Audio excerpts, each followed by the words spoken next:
और नाइट सर्वे फलेरिया से रिलेटेड है, जिसमें कि 20 साल से ऊपर के लोगों की योजनाएं कभी समाप्त नहीं होती है। यकीन मानिए वो निरंतर चलता रहेगा और सरकार को जब तक लगेगा कि हमारा एक एक आदमी उस योजना का लाभ नहीं ले पाता है, सरकार निरंतर प्रयास करती रहेगी। जरूरी है हम लोगों को ग्राउंड लेवल पे लोगों तक ले जाने की, खास करके आप प्रेस मीडिया से भी सादर विनती है कि निश्चित रूप से गाँव में लोगों को जागरूक करने के लिए आपका जो सराहनीय प्रयास है उसको हमारे पंचायती राज इंस्टीट्यूशंस के बड़ी हैं उनसे भी अनुरोध है कि निश्चित रूप से अपने लाभुकों को जो है उसका लाभ दिलाने के लिए ये मीटिंग जो रखा गया था ये NVS को लेकर रखा गया था, नाइट ब्लड सर्वे को लेकर। ठीक है, नाइट ब्लड सर्वे 15 नवंबर से स्टार्ट होने जा रहा है, तो उसी के पहले एक तैयारी करना होता है। जिस दिन भी उनके क्षेत्र में कैंप लगे वो लोग स्वेच्छा से आकर अपना जांच करवा सके और ये पता कर सके कि उनके अंदर फलेरिया का पैरासाइट अवेलेबल तो नहीं है। मेरा नाम प्रभाकर हुआ, मैं पिरामल फाउंडेशन की तरफ से सीतामढ़ी से हूँ। मैं अर्चना कुमारी, महिला पर्यवेक्षिका बैरगेनिया। अभी जो मीटिंग, आज की मीटिंग जो थी वो नाइट सर्वे फलेरिया से रिलेटेड है, जिसमें कि 20 साल से ऊपर के लोगों को रात में अपना ब्लड सैंपल देना है, जिससे कि फलेरिया आइडेंटिफाई हो सके कि किसमें मतलब कि कितना ज़्यादा ये रोग मतलब है, और इससे बचाव के लिए आगे इसका ट्रीटमेंट किया जा सके। कब तक होगा ये टेंटेटिव डेट बताया जा रहा है 17 तारीख के बाद शुरू हो जाएगा। हाँ, परिवार नियोजन के अनेक उपाय को लेकर आज मीटिंग रखी गई है। क्या कुछ इसमें विशेष रहा है और किस तरह से आदेश दिया गया है, क्या क्या कौन कौन सी बातों पर ध्यान दी गई? देखिए, ये परिवार नियोजन का जो पखवाड़ा है इसको लेकर के प्रभारी चिकित्सा पदाधिकारी और प्रखंड विकास पदाधिकारी महोदय के द्वारा सभी आशाओं को भी निर्देश दिया गया है कि अपने अपने क्षेत्र में वो जो 9 दंपति हैं उनसे संपर्क करते हुए और उनका एक सर्वे कर ले, जिसमें जो 2 बच्चों के बीच का अंतर है सबसे ज़्यादा फोकस इस चीज़ को किया गया है। क्योंकि आप देखते होंगे गाँव में शिक्षा और जानकारी के अभाव में लोग टेम्पोररी साधन को समझ नहीं पाते हैं जो परिवार नियोजन के हैं, और उस साधन के अभाव के बिना वो करते क्या है कि 2 बच्चों में जो कम से कम 3 साल का अंतराल चाहिए उस चीज़ को रख नहीं पाते हैं। तो प्रभारी चिकित्सा पदाधिकारी महोदय, प्रखंड विकास पदाधिकारी महोदय के द्वारा ज्वाइंट रूप से निर्देशित किया गया है सभी आशा को कि अपने क्षेत्र में वो लोगों को जागरूक करें, चौपाल के माध्यम से लोगों को बताएं उसका टेम्पोररी और परमानेंट दोनों साधन का। जिनको की ऑपरेशन कराने की ज़रूरत है परमानेंट के लिए, पुरुषों का नसबंदी भी करा सकते हैं, जो कि काफ़ी आसान है। आप कराएं आज तो 4 घंटे में पुरुष स्वस्थ होकर घर जा सकते हैं। उनमें किसी भी तरीके का जो समाज के अंदर ये भावना है कि पुरुष की नसबंदी के बाद उनके शरीर के ताकत में कमजोरी आएगी या फिर वो अपना दैनिक कार्य जो है वो नहीं कर पाएंगे, तो ऐसी धारणाएं बिल्कुल गलत है। और 1 हफ्ता ऑपरेशन के होने के बाद पुनः वो अगर लेबर का काम कर रहे हैं, किसी भी तरीके का काम कर रहे हैं, तो वो पुनः अपना काम कंटिन्यूअस करते जा सकते हैं।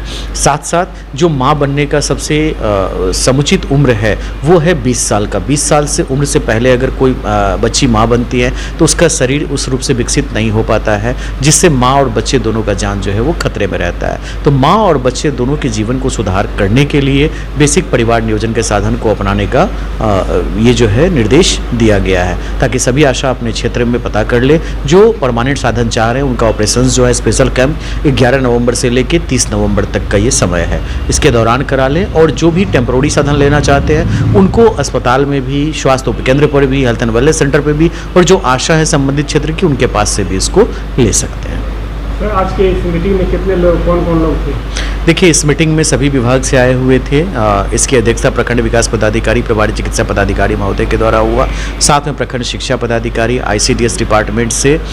इसके अलावा जो आशा फैसिलिटेटर्स हैं वो थी, महिला पर्यवेक्षिकाएँ थी, प्रेस मीडिया के लोग थे और बाकी सारे डिपार्टमेंट्स के लोग भी थे। सर, क्या कहेंगे, लाख प्रयास हो रहे हैं लेकिन उस पर विभाग की तरफ से, सरकार की तरफ से प्रयास किया जाता है, लेकिन क्या वजह है जो प्रयासों में कमी पाई जाती है? 2 चीज़ें हैं। हम प्रयास की बात अगर करते हैं तो ये एक निरंतर प्रक्रिया है। एक तो गवर्नमेंट के द्वारा जो लगातार प्रयास किया जा रहा है वो भी, और उससे भी कहीं ज़्यादा ज़रूरत है तो गवर्नमेंट के प्रयास को सफल करने के लिए जनता को जागरूक करने की निरंतर ज़रूरत है। क्योंकि समुदाय के लोगों को अगर हम लगातार बेसिस पे जागरूक नहीं करेंगे तो सरकार लाख सुविधाएँ दे, उसको वो एवल नहीं कर पाएंगे। तो ज़रूरी है कि जनता को भी जागरूक किया जाए लगातार और कंटिन्यूअस। ऐसा नहीं कि एक बार हमने माइक से प्रचार करवा दिया, हमारा काम खत्म हुआ। निरंतर जो हमारे गाँव के मुखिया जी होते हैं उन सारे लोगों से आग्रह है कि अपने पंचायत में अपने वार्ड मेंबर्स के माध्यम से या डिफरेंट जो आपका GPPFT का फॉरम बना हुआ है, gram panchayat planning and facilitation team का, उसके माध्यम से पूरे गाँव में लोगों को जागरूक करें, उन्हें संवाद दें कि सरकार के द्वारा विभिन्न योजनाएं, चाहे वो स्वास्थ्य से जुड़ी हो, शिक्षा से जुड़ी हो, पोषण से जुड़ी हो, किसी भी विभाग की, जब तक लोगों के अंदर जागरूकता नहीं जाएगी योजनाएं 100% कार्यान्वित नहीं हो पाएगी।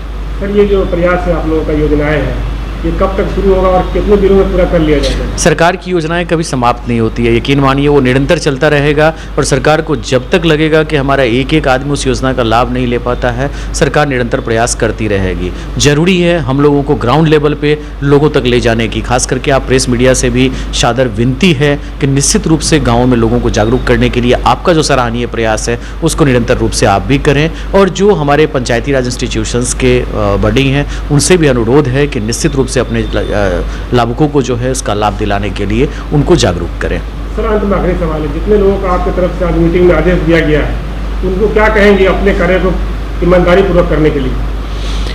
कार्य तो जो भी उनका जिनका ड्यूटी है, जितने भी लोग थे उन सारे लोगों को अपना काम करना है, और अगर अपना काम वो करते हैं तो यही महत्वपूर्ण हो जाता है। तो ये निश्चित रूप से सभी लोगों की नैतिक जिम्मेदारी है कि अपने अपने काम को हम सारे लोग करें, और सभी लोगों का समुचित प्रयास होगा तभी हमारा कोई भी स्कीम जो है गवर्नमेंट का वो सफल हो पाएगा। सर, आज मीटिंग जो हुई है इसको लेकर क्या कहेंगे? आज ये मीटिंग जो रखा गया था ये NVS को लेकर रखा गया था, नाइट ब्लड सर्वे को लेकर। ठीक है, नाइट ब्लड सर्वे 15 नवंबर से स्टार्ट होने जा रहा है, तो उसी के पहले एक तैयारी करना होता है जिसमें लोगों को अलग अलग काम सौंपा जाता है। जैसे अभी कम्युनिटाइजेशन का ज़रूरत है, लोगों में अवेयरनेस फैलाने की आवश्यकता है।